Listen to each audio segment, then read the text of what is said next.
Birziklapenak aurrera darrai Gernikarren artean. Hala ziurtatzen dute ingurumen sailak, Gernika Lumoko ingurumen sailak 2024an hondakinen gaikako bilketari buruz emandako datuek. Balantze ofizialaren arabera etxeko eta merkataritzako hondakinen bilketa 4% murriztu da aurreko urtearen aldean. Eta 6.455,811 kilo bildu dira guztira.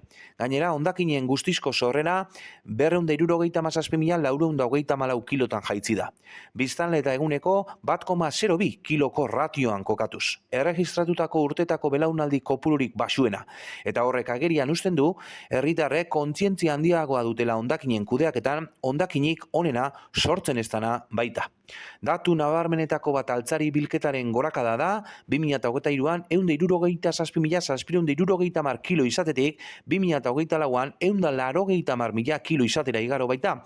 Hau da, 13,7ko askundea.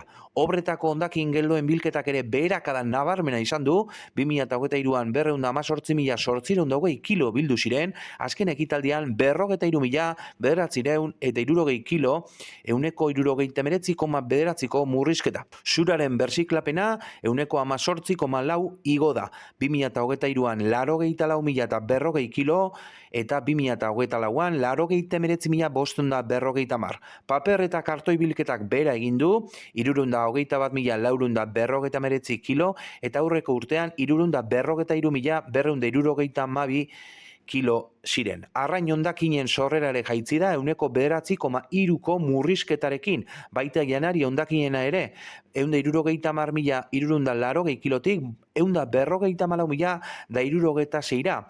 Hau da, 9,5ko beherakada.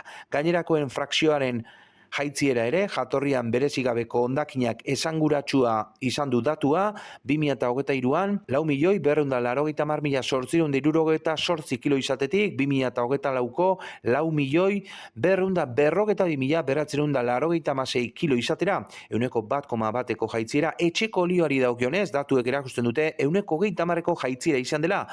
8.204 litro izan ziren 2024an, aurreko urtean 2023an 11.854. Jon Lejarraga ingurumen zinegotziak positibotzat jo ditu zifra hauek, herrian ingurumen erantzunkizun handiagoa izateko joera azpimarratuz.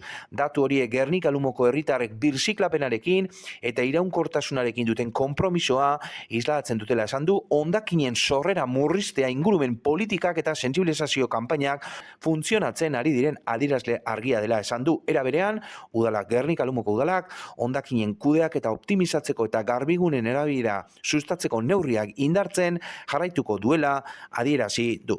Guztira, 2024an 2.012.835 kilo birziklatu ziren, eta biztanle bakoitzeko gaikako bilketaren 100%, izan da. Joerak, kontsumo eredu iraunkorrago bat adierazten du, udalaren hitzetan, administrazioak eta herritarrek elkarrekin ahalegina eginez ingurumen inpaktua murrizteko.